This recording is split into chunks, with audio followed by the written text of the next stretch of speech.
ఆ రైతులకే వినిపిద్దాం ఈ విషయం కూడా అని మొత్తం వినిపించిన అధ్యక్ష తెలుగులా ఉండనే. నేను మనం పోయినప్పుడు ఒక తండ పోతుంటే ఇటువైపు మళ్ళీ పెద్ద మట్టి గుట్టలు కనబడుతున్నాయి. ఆగిన మళ్ళీ ఎందుకు వచ్చినాయి ఈ గుట్టలు మట్టి గుట్టలు అని.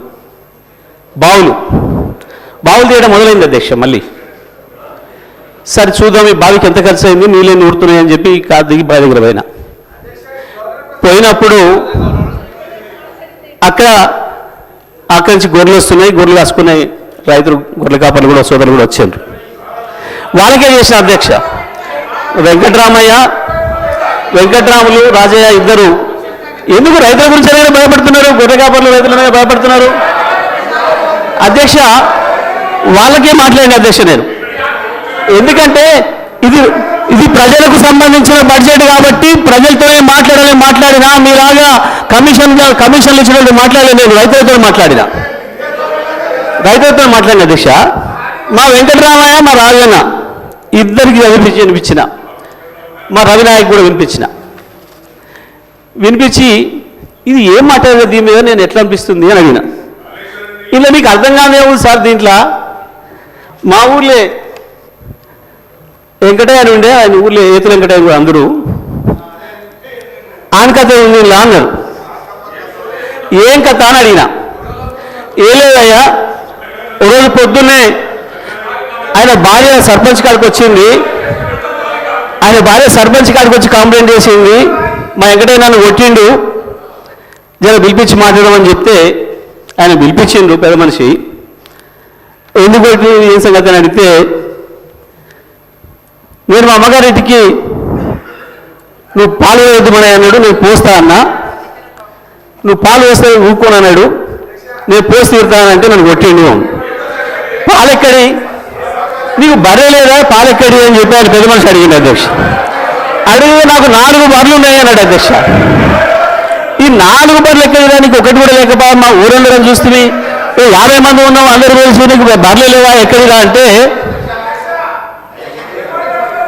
అధ్యక్ష పోయిన బర్రె దొరికితే సచ్చింది బతికితే పోయింది దొరికితే మా అత్తగారు ఒకటి పెడితే నేను ఒకటి కొంటే నాకు 4 బర్రెలు ఉంటాయి, నాకే నువ్వు 4 బర్రెలు అన్నాడు. ఇది కూడా అట్లనే ఉంది అధ్యక్ష ఈ గవర్నర్ గారి ప్రసంగము. అంతకు మించి ఒక అక్షరం కూడా తేడా లేదు. ఎక్కడ ఇచ్చారు అధ్యక్ష? రైతులకు రుణమాఫీ చేసినారు, రైతు భరోసా ఇచ్చినారు, 12,000 రూపాయలు నా ఈడిఎస్ కార్మికులకు ఇచ్చినారు, 12,000 రూపాయలు నా ఆటో కార్మిక సోదరులకు ఇచ్చినారు, 2,500 రూపాయలు మా మహాలక్ష్మి అక్క చెల్లెలకు ఇచ్చినారు, రైతులకు బోనస్ ఇచ్చినారు, తోం బంగారం ఇచ్చినారు. ఏది ఇచ్చిన అధ్యక్ష? నా విద్యార్థి సోదరులకు స్కూటీలు ఇచ్చినారు అధ్యక్ష. 2 లక్షల ఉద్యోగాలు ఇచ్చి సంతోషంగా పెట్టినారు. ఎక్కడిచ్చింది అధ్యక్ష? ఎక్కడిచ్చి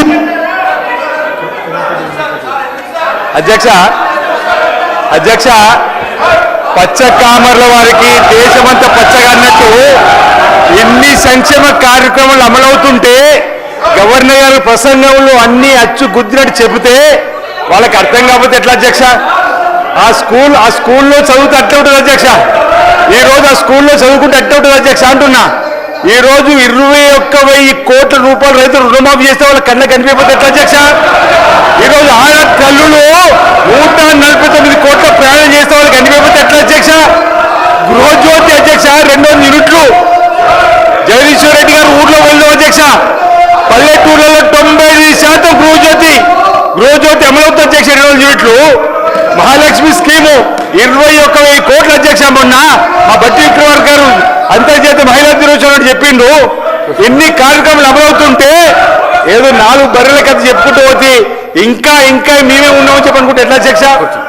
ఈరోజు వాళ్ళు ఊహాలోకంలో ఉన్నారు అధ్యక్ష. ఇంకా వాళ్ళు ఊహాలోకంలో ఉన్నది ఇంతకు చెప్పినట్టుగా ఊహాలోకంలో అధ్యక్ష.